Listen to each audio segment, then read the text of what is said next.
Ago, hundreds of passengers boarded the Viking Polaris cruise ship in Algoma and set sail for their next stop. It made Algoma an international port of entry to the U.S. In this first alert update, Emily Riley tells us what the scene looked like out on the lake today in Algoma. Emily.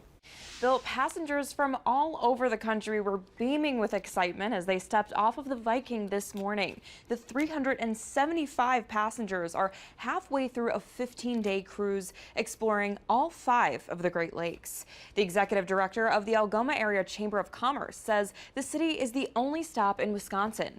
Business owners in the area greeted passengers with welcome signs and some even expanding their hours of operation for the day. Several excursions were available for passengers, like a trip to Lambeau Field or the escarpments in Door County. The port was also busy with dozens of people gathered watching passengers come and go all day. Awesome. Wisconsin pride, and we sure hope that both Viking and its travelers on it are enjoying themselves so that they come back to Algoma again, right? Going on a wine, beer, and cheese tasting tour today. Just to see your town. The other half Good of our cheese. family went off to see Lambeau Field. There's 7 more cruise ships expected to visit Algoma before the year ends. The next one will stop by on June 29th. Bill? All right, Emily, thank you much. When it comes to June,